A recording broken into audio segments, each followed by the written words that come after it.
Hey everyone, I'm Hallease. I'm a digital storyteller and video producer. And I'm Mr. Hallease, and I'm a nurse and a loving husband. Okay. And this is the Beastcast, your favorite aunt and uncle talking about married life and things like such as Music, season 2 music.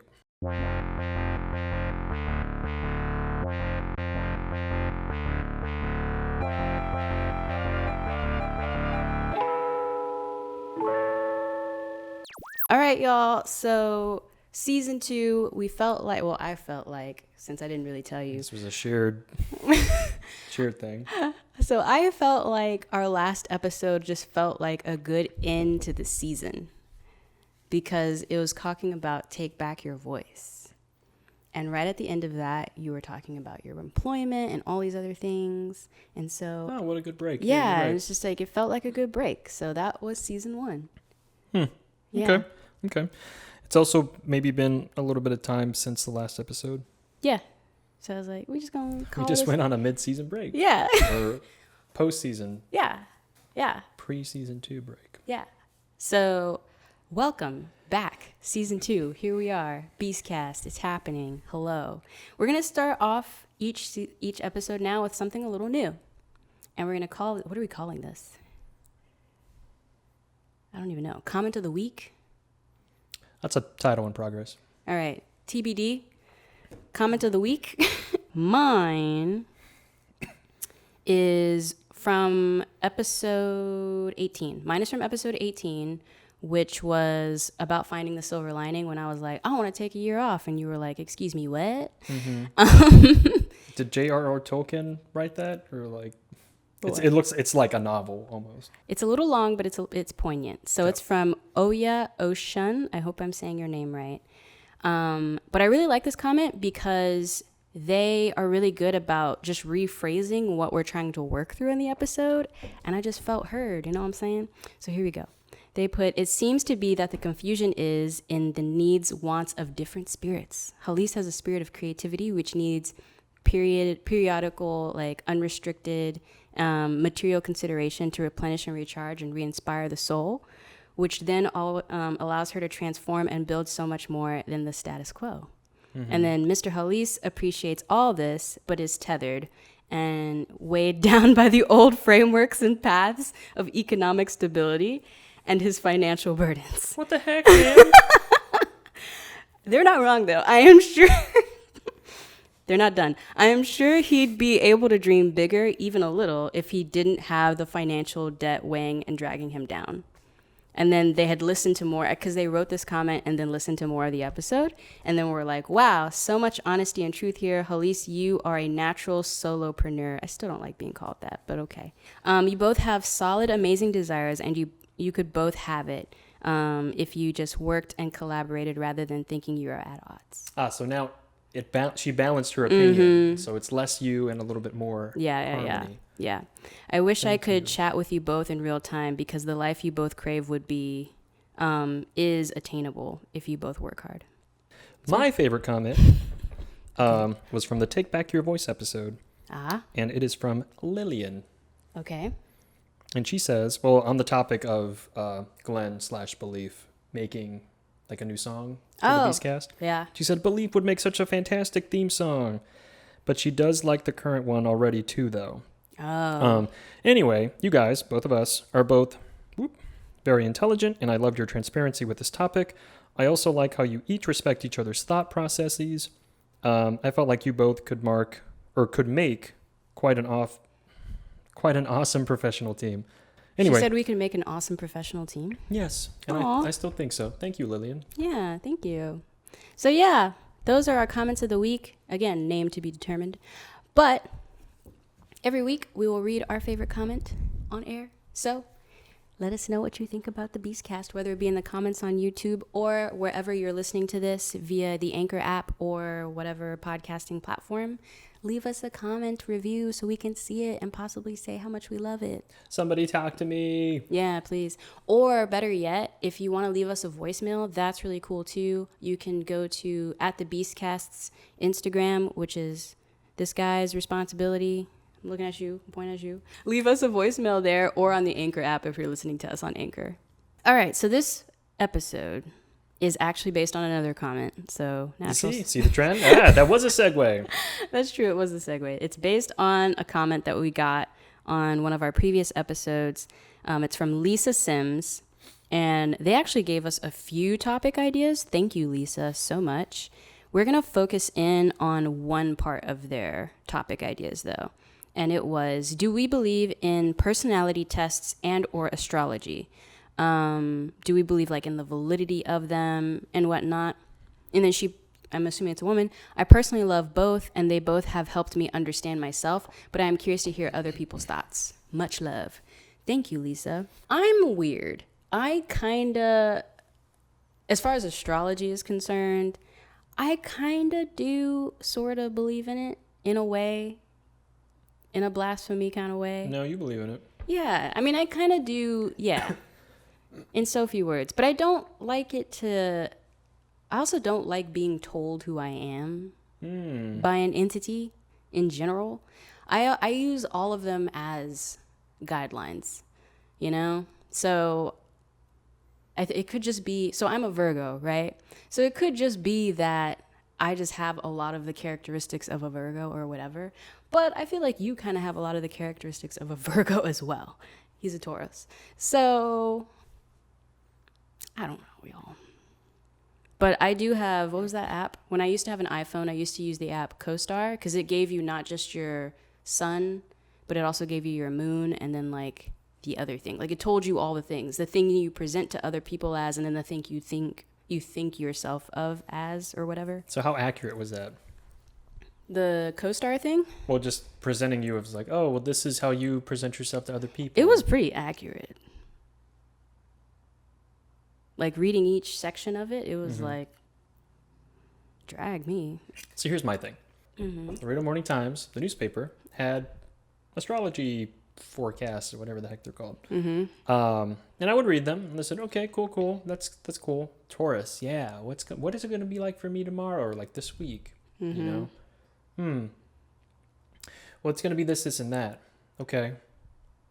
Well, what about these other signs? And that was the only one that I would read. And then I got bored a little while later and read some of the other signs. And I said, that's the same thing as mine. What about this one? That's very similar and very vague. Huh. What about this one? Oh, it could apply to almost anybody. Cool. Yeah. You're not wrong. There's also a certain level of, and if you really believe in astrology, like more power to you. If I'm disconnected from it and it's a legitimate thing, whatever. Like I apologize for you, but I'm going to roast it for a little bit. Yeah. So it's also like a little bit of magical thinking because it's like the forecast for how things are going to be. And so like when it's a weather forecast and you say it's going to rain today and you prep for it, right? Right. But it could either rain and the forecast could be true or not, right? Right. So a similar thing with astrology where you say, oh, well, this is going to be a bad day for me, or this is going to be a bad week or something. Yeah. I mean, I can't. So it's awkward because I've actually done videos for the National Center for Atmospheric Research. And so it's like you can't compare the two because there's like legitimate science at work with the weather forecast. I was just thinking about like forecasts in general and the general idea in people that, oh, the forecast is wrong or the forecast is this or that. And it's like, well, right. They're trying to make as accurate a prediction as they can with whatever measurements that they have, right? And they got a ton of them, though. Like, you have no idea. It's Whereas so crazy. With astrology, you're thinking, oh, well, this is going to be a bad day for relationships, so I should close myself off from relationships because it's going to be terrible. Hey, everyone. Hey. Thanks for listening/watching this episode of the Beastcast.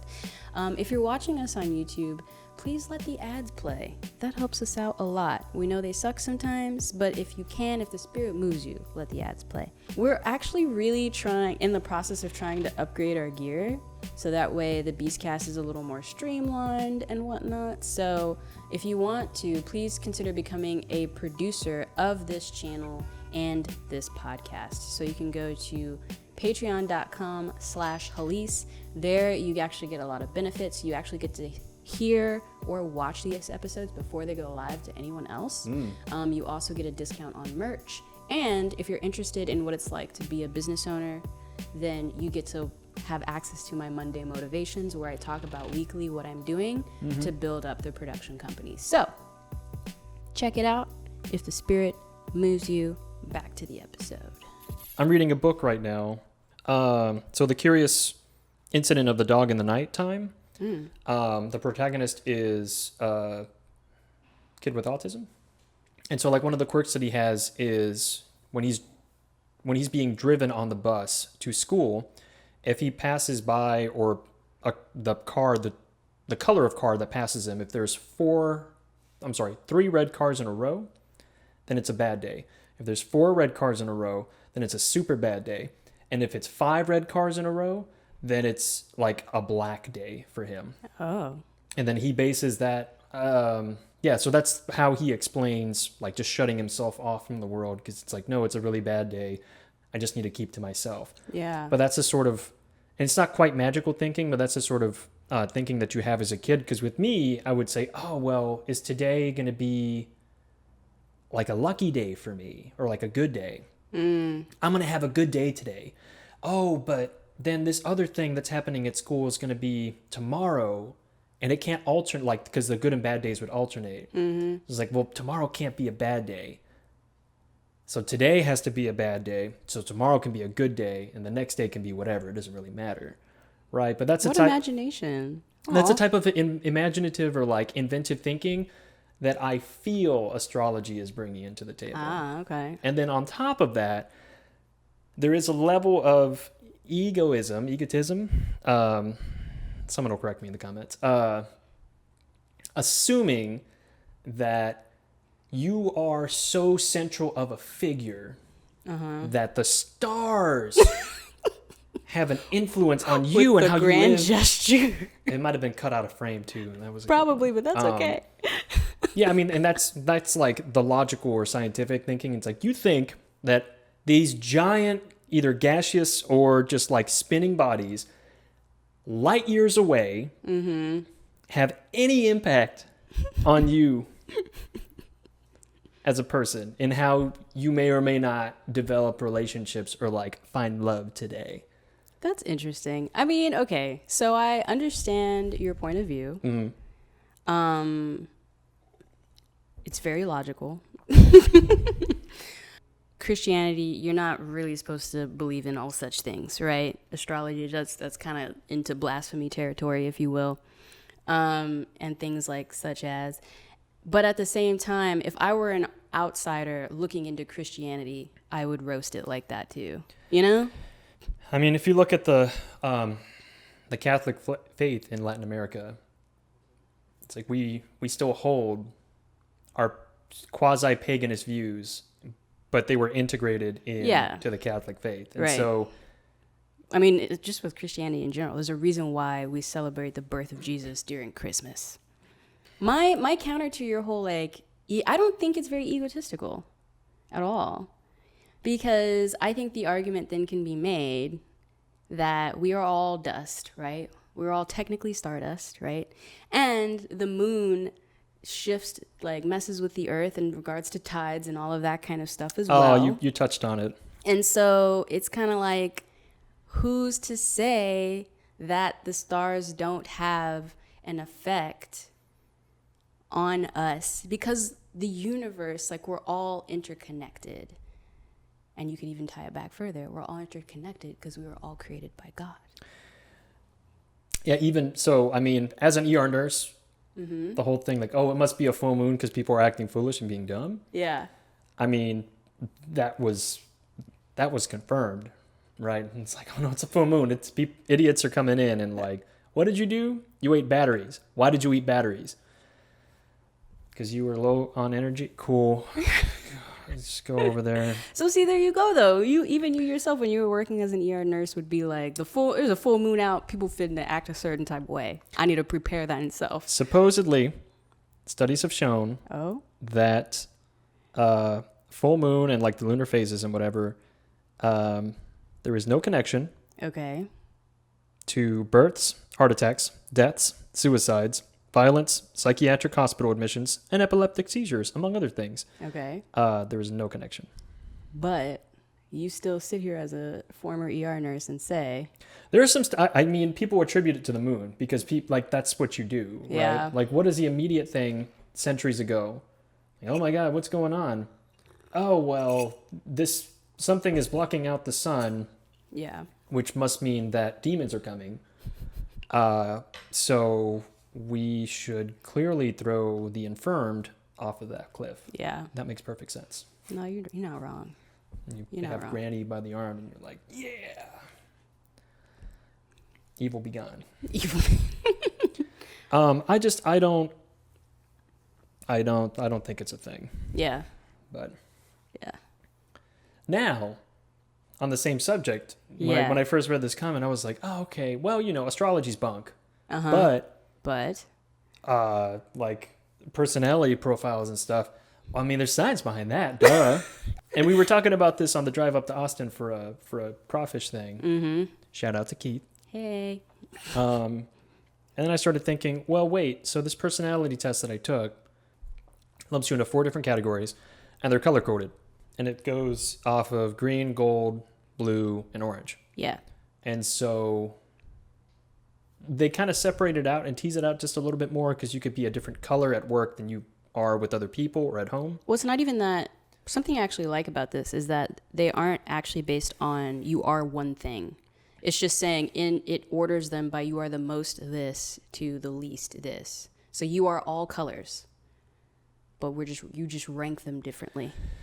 In that way, I do like it. So if as an astrological sign, yeah, there's the sun and then the moon or whatever, but it's like, no, like literally you are multifaceted. and it's not literally you are a little bit of this and a little bit of that and a little bit of that. Mm-hmm. And then there's like this algorithm that determines what part of you is what. Yeah.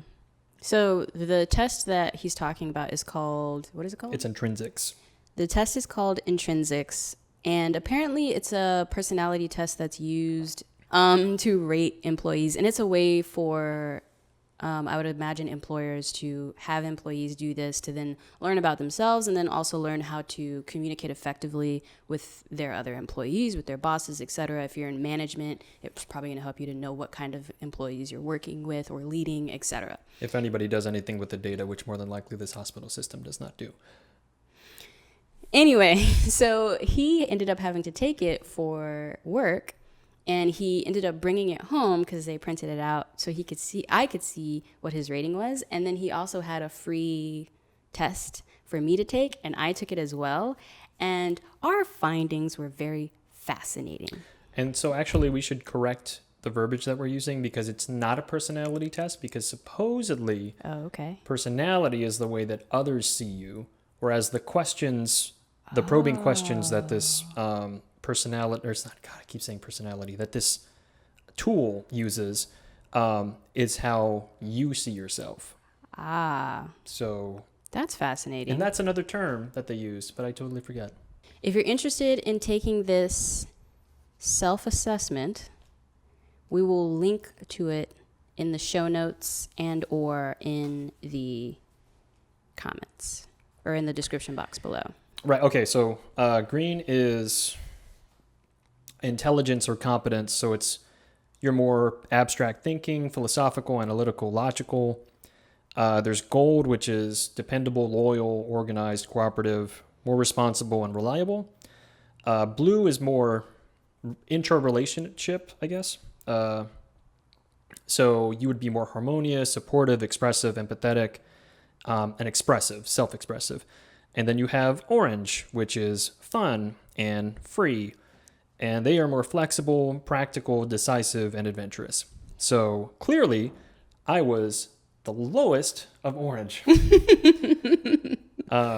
Just in general. And then it's almost like a 1 or 2 point difference between the other 3 colors. But for the most part, I'm green, then gold, and then blue. And that's just overall. Yeah. But then what was interesting, because to me, when I read that for you being green, gold, and blue first, I was like, I mean, I guess. But then when you showed me your rating for when you're at home, I was like, whoa, this test is actually quite interesting because this feels like a lot more sense, makes more sense to me about who you are. Right. So at home, I'm actually more person or relationship focused. So and then blue first, empathetic. the analytical part goes to third. Yeah. But the fun part is last. Still. So yeah, he's blue first, which is like, yeah, empathetic, supportive, expressive, emotional. And then he goes to, what is it, yellow? Gold. So gold remains. And then gold, number 2, which is dependable, loyal, organized, cooperative. Like, that's so you. And then you drop logical. And the last one is fun, flexible. And I was like, that's so accurate. And they say that, so the main color, or the primary color, is the thing that you tap into the most. The second one is still something that you can call on readily. Mm-hmm. The third one, again, is something that you can still tap into just a little further away. And that's not to say that I cannot be fun or free, but it's something that I maybe only dip into about 5% of the time. This is like a blueprint on how to talk to you about anything and everything, which also got me thinking, though, and then after this, I'll tell y'all what mine was. But this also got me thinking, though, for someone who has my personality, which is someone who's like, what's the data? And then I'll adjust who I actually am according to the data. I feel a certain type of way that now I know this about you, because then I begin to wonder, how much will I use this knowledge to manipulate you into doing things for me? You know what I mean? Well, that was the same point that people made at work. Yeah. But everybody so quickly forgot. Well, I mean, no, they were very tribal about who or what they were. Oh, okay. So everybody was very tribal about their colors at work. But no one, it doesn't seem like anybody fully read into the manual to see, oh, well, how can I leverage somebody to do this and that? And even then, you're only positioning yourself onto like firmer ground to try to leverage.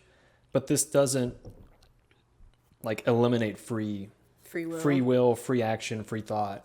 So my ratings were, overall, I am green first. So you and I are the same in that way. So intelligence, competence, abstract, philosophical, analytical, all that fun stuff. Then I am, that's gold technically? That's what they orange. say? Orange. Then I'm orange. Freedom, fun, flexible, practical, decisive, adventurous. Then I drop down to blue. So that's really sad. I am not very emotional up front. You got to get there with me. And then the last thing is yellow, which is, I don't even remember what yellow is. What's yellow? Dependability and... Damn. I'm not dependable, apparently. Dependable, loyal, organized, cooperative. Yeah. So overall, that's what I am. How am I married? I don't know. And then at home, I am still green first, but then I'm blue second. So I'm very emotional at home with you. Well, right? Blue is like harmonious and supportive and stuff. Am I harmonious and supportive? That's why I kind of made a face. You don't think I'm harmonious and supportive? I mean, I think you are. You don't think? What's two? No, that's still like part of. I think you can be. It's definitely. I can be. Well, I don't think it's number one. Definitely not. And it depends on the person and the situation. Tell me how you really feel, Mr. Hallease. Well, we talked about this in previous episodes. Did we? Mm-hmm. All right, if you say so. And then number 3, I am. What is it? Orange. Freedom. I'm freedom and fun. And then the last one is yellow for dependable, reliable. So apparently, at home I am not dependable or reliable. Gotta work on that. I feel like, so actually now that I'm really looking at this thing again, I feel like it's right, but then at the same time I'm like, I'm the first one that's telling you to go do something. Like, no, yeah, you can totally do that. Why are you doubting yourself? Go do it. You know?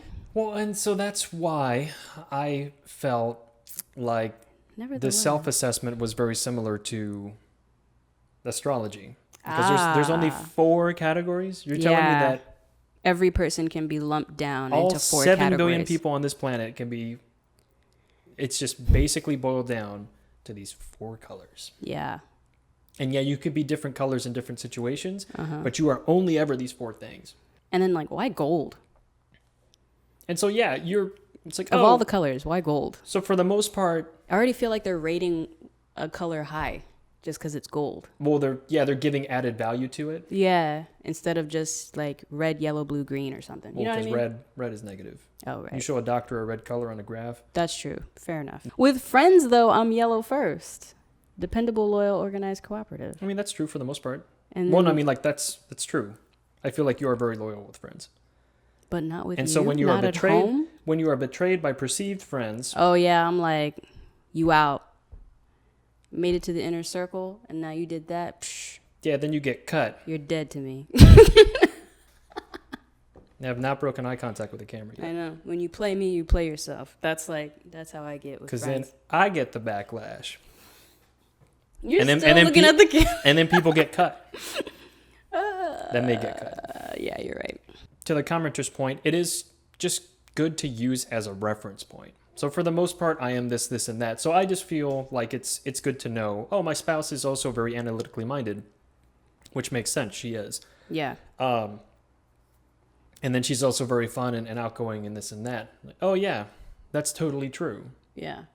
Because for the most part, you do feel like you are more introverted than me, which doesn't make sense. Yeah. But you are very out to go and do things. I'm down I'm down for experiences all the way. Not necessarily with people, like any people. Yeah, it's but with gotta the people be that you trust. Yeah, specific people for sure. So, I mean, it's just more validation as to how I see you. It's like, yeah, you're analytical, and then you like to do things. You like to do adventures. You like to have experiences, and then you're supportive. Also, in a way, this was very validating in regards to just realizing like what I prioritize in life. With astrology, it's definitely more abstract, and I'm just kind of like, I mean, how do you really know who or what someone is, right? Whereas this, it's kind of like they're actually asking you questions to gauge where to place you within these colors. Whereas with astrology, it's like you're just born into it, you know? Maybe that's your problem with it, is it's just like you are born into this frame of being, and you can't be anything else but this frame of being. So that also bothers me about astrology, because the signs changed. What do you mean? They changed. Oh no, they did. I used to be a Leo. So what You're is that? right. Oh, I forgot about that. I'm a Virgo. Some really like important person was like, Wait, did they actually change? Let's they Google did. that. No, they did. So you want to make an argument like, well, you know, science has different recommendations. Professional organizations change their opinions all the time. True. But Based on data. Usually. That's based on data. And then in addition to that, there are suggestions. There are suggestions based on the evidence. I forgot about that. You're just saying, well, no, the stars were wrong. There was like, there was an asteroid in the way. So I couldn't feel that planet, and now that planet feels kind of weird to me. So now you do this weird lion thing. Wait, but the other thing about this though is that NASA was the one that changed them.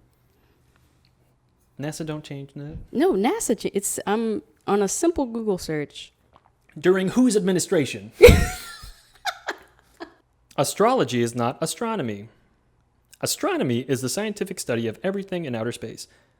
Astrology is something else. It's not science. No one has shown that astrology can be used to predict the future or describe what people are like based on their birthday. Yo, tone. Stop. This is on the NASA website. Oh, I'm sure. And it's got like a little graphic with the dude, some button-up dude saying, astrology is not science.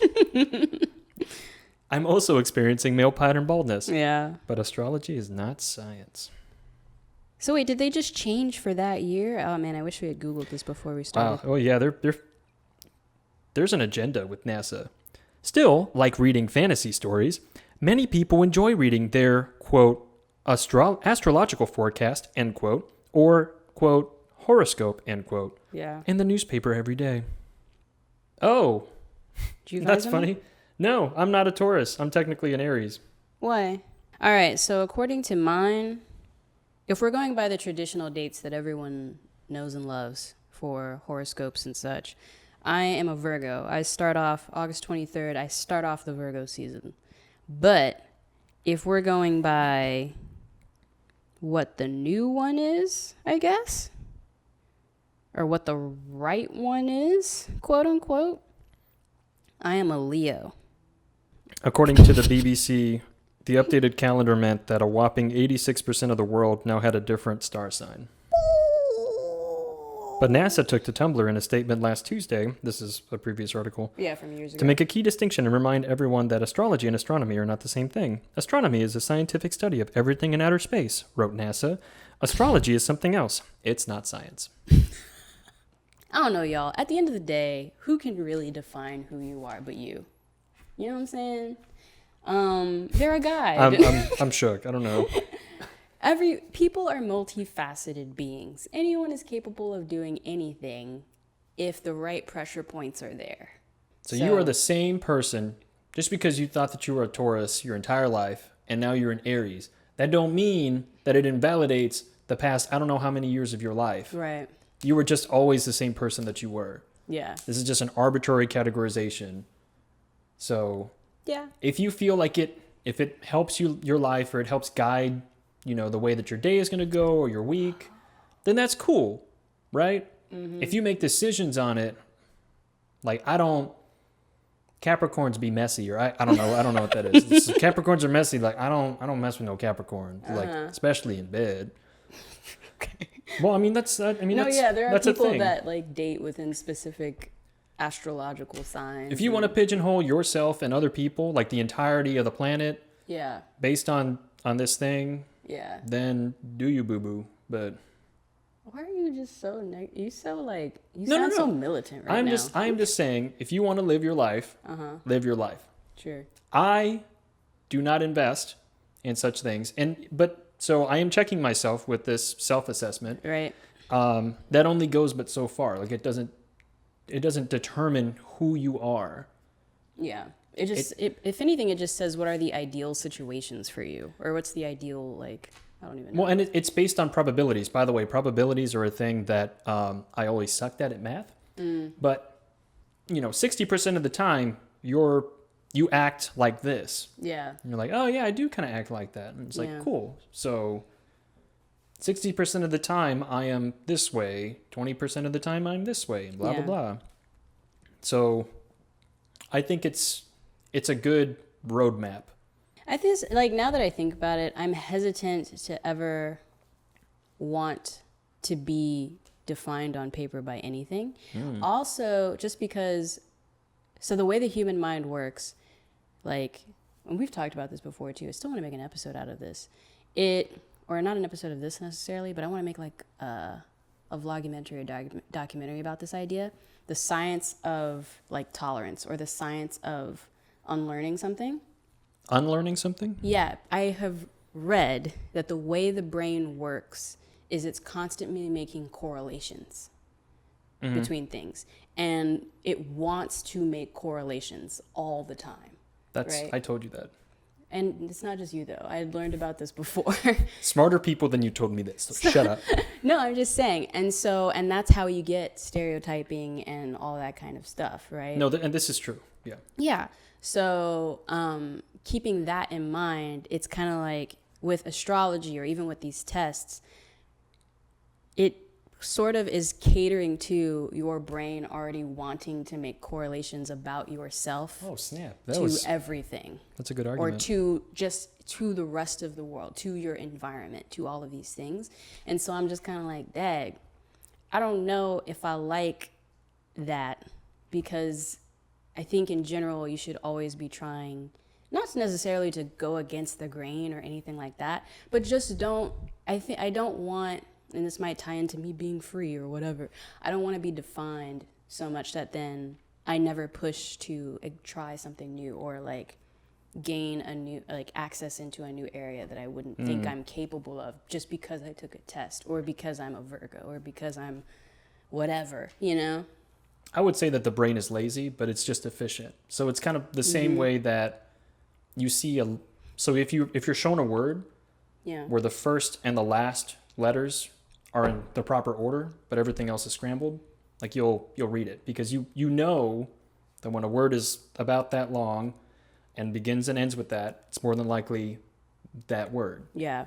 And so, yeah, you will categorize things together. But I mean, so my point is, this is not, you've read The Giver, right? The book? Oh, it was a long time ago. But I mean, yeah, I essentially, don't even remember. it's kind of like the premise is a little bit more of like an aptitude society, like an aptitude test sort of society, where you test into certain professions. Mm-hmm. And so, like, you can't go against what that test showed. Yeah. This is not the world that we live in. We live in a weird type of world right now. We actually might become that, though. Like with the whole futurist talks and all that. Anyway, that is not the world that we live in. Yeah, we went way off tangent. If you're a diehard astrology person, go ahead and drag us in the comments and be like typical Taurus fashion, not believing in the things, you know? And then I'd point out that you're wrong again because apparently I'm Aries. Right, fair enough. Or if you're a person that believes in behavior tests, so, you know, what is it, JY? Myers-Briggs. Yeah, That's the Myers-Briggs, one. yeah. Myers-Briggs, or if you've taken this color intrinsic thing, let us know if you felt like it was accurate or not. Or if you're a hardcore astronomy person. Astronomy? Okay. Just like hit us science? up. Yeah, Okay. just hit us up in the comments. I won't know what you're talking about, but Say things about the moon and the stars. we to enjoy us. you being here. Please do. And yeah, we'll see you next week. Bye. Bye.